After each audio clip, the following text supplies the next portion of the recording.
Իրականում եւ այս շրջանում եւ հետագա շրջանում Թումանյանի եւ Անդրանիկի հայացքները ռուսական ուժի նկատմամբ վստահությամբ լի է եղել եւ չնայած ամենատարբեր դավադրությունների, չնայած նահանջի, որ շուտով այդ հրամանների եւ այդ արձագանքներին կանդրադառնամ, միևնույն է, երկուսն էլ իրենց համարելով իրատես, համարում են, որ ուզենք թե չուզենք, տարածաշրջանն այնպիսին է, որ այն հնարավոր օգնական հույսը կամ ուժը, որ կարող ենք ստանալ, բնականաբար երկուսն էլ վստահ են, որ այդ ուժը պիտի ներսից ձևավորվի, այսինքն ներքին ուժի վրա պիտի դրվի, պիտի հենվի քո անելիքը, բայց միաժամանակ օգնության ձեռքի այսպես հնարավոր կողմը երկուսն էլ մշտապես տեսել են Ռուսաստանի կողմից, ռուսական ուժի կողմից։ Ինչ? Հզորացել են։ Ովքեր են հզորացել։ Հյուսիսը։ Ամեն դեպքում ավելի շոշափելի էր, երբ երկուստեք երևի թե շահերը համընկնում էին, այսինքն եւ արևելահայ եւ թուրքահայ, արևմտահայ հայության շահերը եւ այս դեպքում Ռուսաստանի շահերը իր համար որոշակի տարածաշրջան իր ենթակայության տակ պահելու, շահագրգիռ կողմը ամեն դեպքում ինքն էր, գիտենք տարբեր ժամանակաշրջաններում եւ մինչեւ մեր օրս էլ արտաքին դիվանագիտությունը այլ կողմերել է նայել, այլ փորձառություններ է ձեռք բերել, որքանով են հաջողել, որքան ոչ, բայց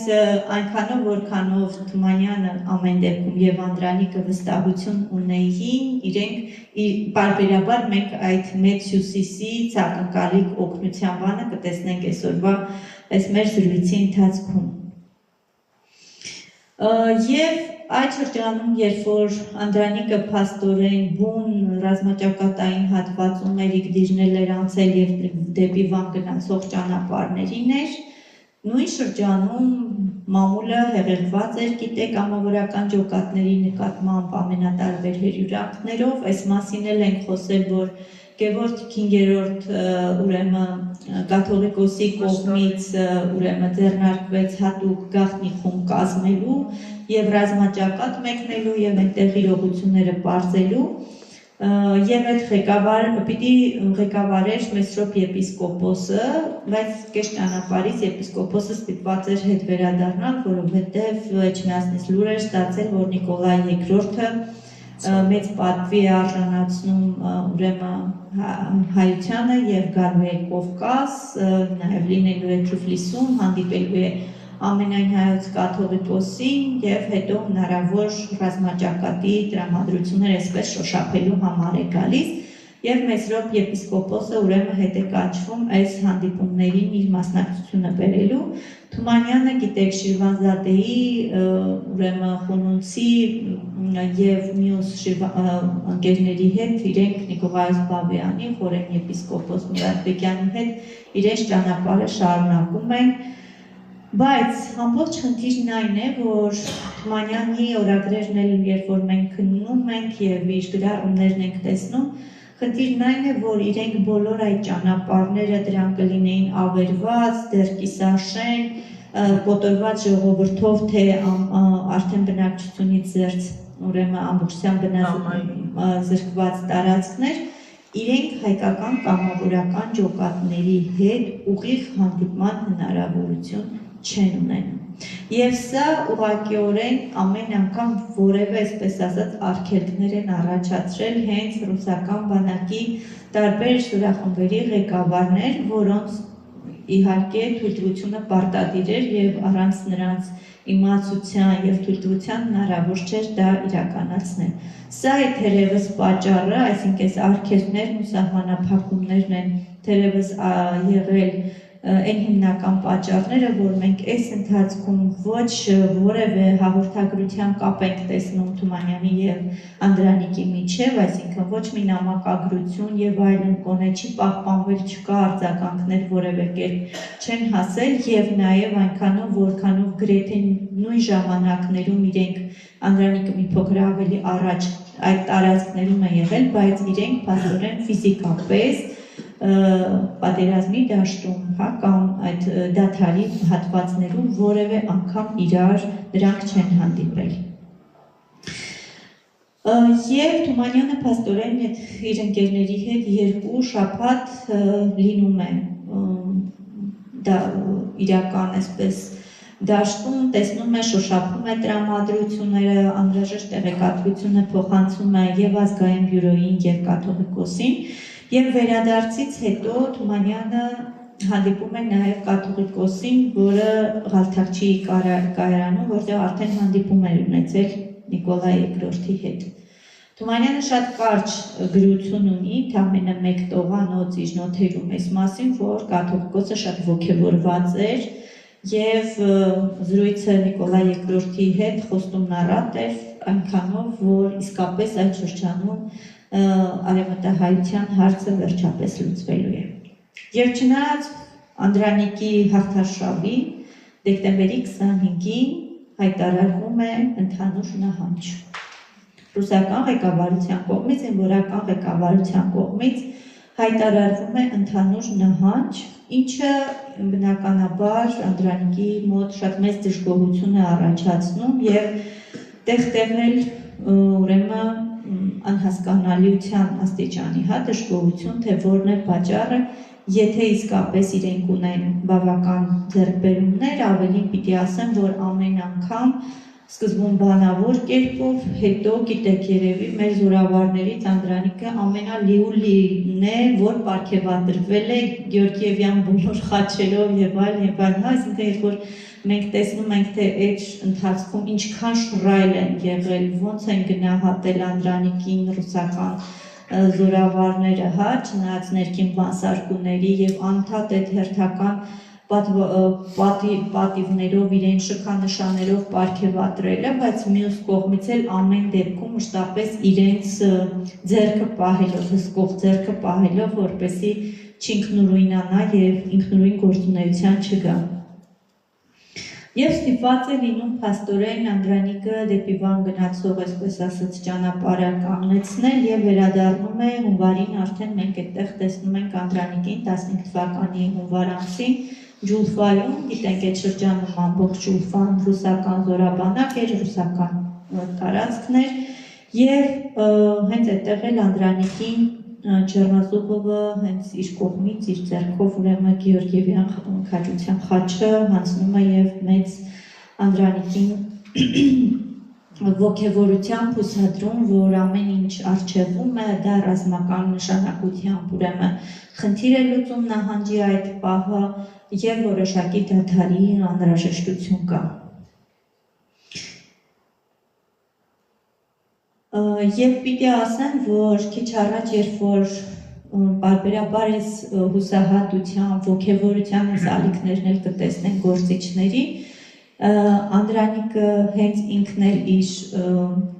նոթերում, այն որ ինքը հույս ուներ, որ ռուսները իսկապես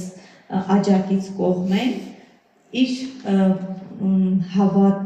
հավատալու իր հենակետներից մեկը նաև, այսպես ասած, որոշակիորեն ձևակերպում է Թումանյանի վրա եւ տարիներ հետո, երբ որ Թումանյանի մասին իր հուշերը գրում էր, այս շրջանի հետ կապված Անդրանիկը գրում է, ասում է Թումանյանը իր հեռատես կարողությամբ հասկացած եւ ըմբռնած էր, թե հայ ժողովուրդը իր աշխարհագրական դիրքին համար պետք է կապել իր քաղաքական ճակատագիրը ռուսներու բախտին հետ եւ պետք չէ սպասել եւ ակնկալել հեռավոր դռների օգնություն։ Եվ 1915 թվականի արդեն փետրվար ամսին զորավար Անդրանիկը, քանի որ նահանջի շրջանը դեռ հրամայված էր եւ շարունակություն չկար, առողջական բավական լուրջ խնդիրներ ուներ, հոդային խնդիրներ եւ որոշ ժամանակ վերադառնում է Թիֆլիս, դա փետրվարի 10-ն եւ մոտավորապես մինչեւ փետրվարի ավարտը զորավար Անդրանիկը փաստորեն լինում է Թիֆլիսում եւ միայն փետրվարի 27-ին նորից իր հերթական ջոկատը հավաքելով փաստորեն մեկնում է այս անգամ դեպի Խոյ։ Ասում են, որ կրկին ոգևորությունը շատ մեծ է եղել, դա այսպես մեծ ժողովրդականություն վայելող բուռն տրամադրություններ են, որ հերթական մեծ քայլն է գնալու եւ այս անգամ իջև վերջ է լինելու, անգամ կա այդ հավաքույթի ժամանակ Թումանյանի ողջունի խոսքը Զորավար Անդրանիկին, որ կհուսանք հայոց լեռներից ու դաշտերից թարմ ծաղիկներ կհավաքեն եւ դափնեպսակով կզարդարեն ձեր գլուխները, իսկ Անդրանիկին Թումանյանը անվանում էր հայոց աշխարհի ազատություն բերող Գարիբալդին։ Եվ բնականաբար իսկապես այդ ոգևորության հերթական ուժը շատ արագ տեսանելի է լինում, դա 1915 թվականի ապրիլի 15-18 թվականին ուրեմն տեղ ունեցած Դիլմանի ճակատամարտն էր, որը որ գիտենք մեր գոնե պատմական այդ իրադարձությունների փուլում ինչ այլի ոգևորության նոր ալիք էր բերել մարդկանց մեջ հույսով լի, չնայած որ համընթաց գրեթե նույն օրերին զուգահեռ այլ իրականություններ, զուգահեռ լուրերը արդեն հասնում էին մի քանի օր հետո, որ 400-ից ավելի հայ մտավորականների Կոստանդնուպոլսում մեկ գիշերում ձերբակալել են, որ գաղթականության մի ահռելի հոսք արդեն շարժվում է դեպի Իգդիր, իսկ այնտեղից հետո արդեն դեպի Էջմիածին։ Այսինքն հեղեղուկ այս իրավիճակներում եւ որոշակի հաջողություններ եւ զգալի կորուստներ իրենց այս տրամադրությունների մեջ մենք ամեն դեպքում էլի տեսնում ենք Թումանյանի լավատեսությունը կամ գոնե հույսը, որ եթե ինքը այդպես է արձագանքում, ուրեմն ընդհանուր ժողովրդի մեջ ընկրկելու հուսախապ լինելու, հուսալքության այդ ամենամեծ ախտը, այսպես ասած, իր տեղը չի ունենալու եւ հայությունը իր գոյապայքարը դեռ շարունակական պահելու է։ Եվ Դիլմանի ճակատամարտի հաղթական լուրը լսելուց հետո Թումանյանը գրում է իր վերջին օրը բանաստեղծությունը։ Բանաստեղծությունը մի քիչ երկար է, բայց կուզենամ անպայման ընթերցել։ Եփրատի ափին դեմուդեմ եկած, զարկվում էին խիստ, զարկվում ու զարկվում, աննահանջ ու քաջ խմբերը հայի և քուրդն ու թուրքը կիտված արնեխում։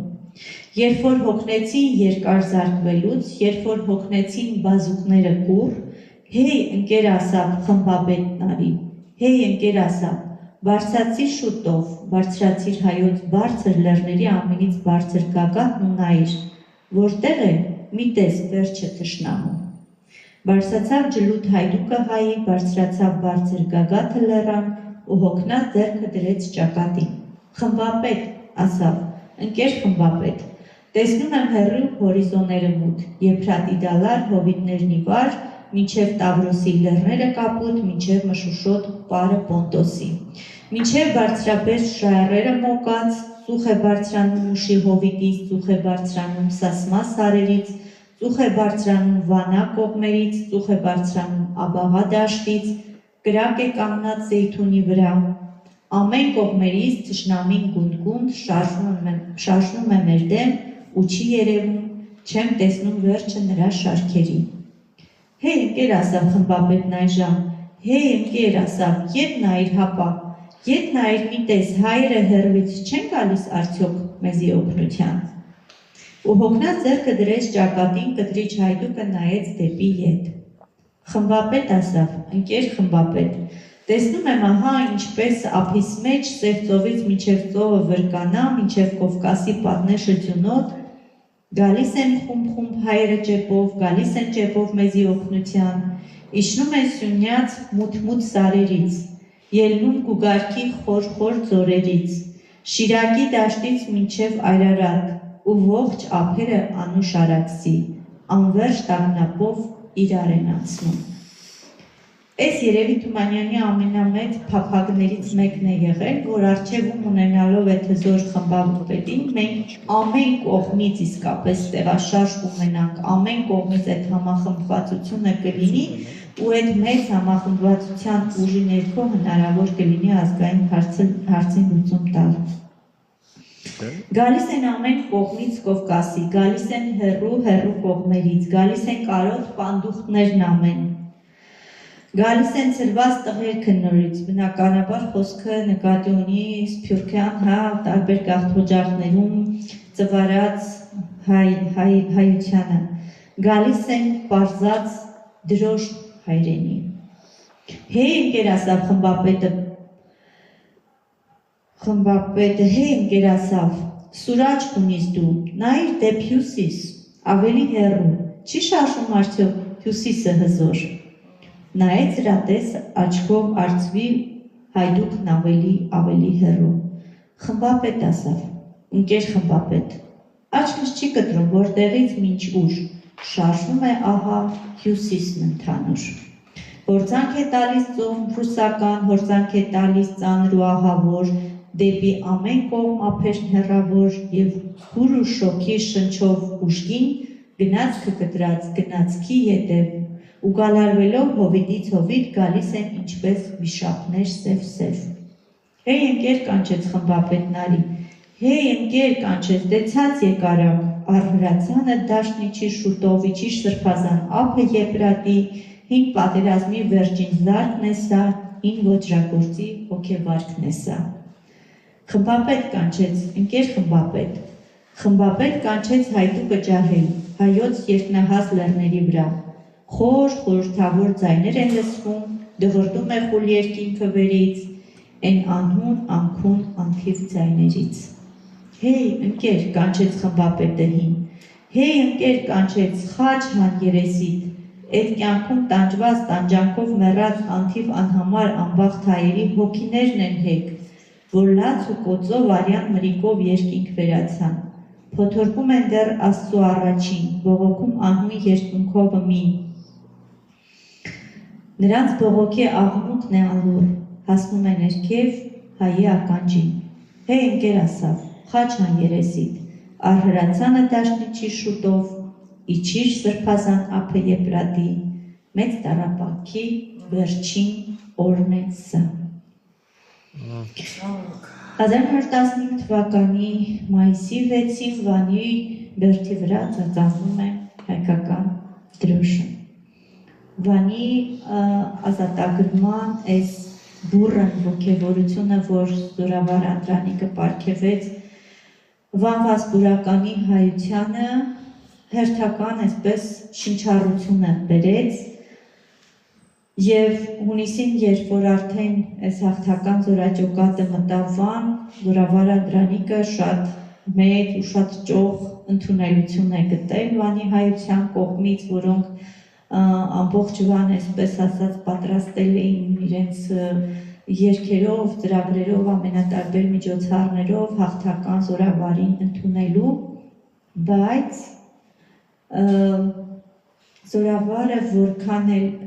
ընդունում էր ու գնահատում իր ժողովրդի գնահատանքը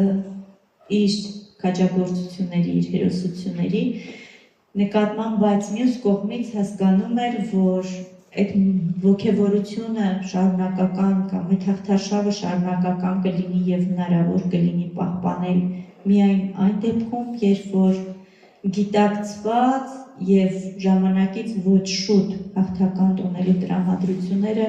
մարդկանց թուլության չտանեն և հանգստության չտանեն և համազգային համախմբումը շարունակական կարողանա լինել։ Եվ պատահական չէ, որ այդ տրամադրությունների մեջ Զորավար Անդրանիկը շատ այսպես կուռ, զուսպ, բայց շատ կարևոր այսպես խոսքով դիմում է վանեցիներին և պահանջ դնում նրանց առաջ։ Ես ձեզ մեկ վանեցիներ 2000 զինվոր կպահանջեմ մեր կռնակը պահելու համար, երբ մենք դեպի Բիթլիս մուշ կառաջանանք։ Մինչև որ մենք գրաված չենք Բիթլիսն ու մուշը, Վանը ապահով չէ երբեք։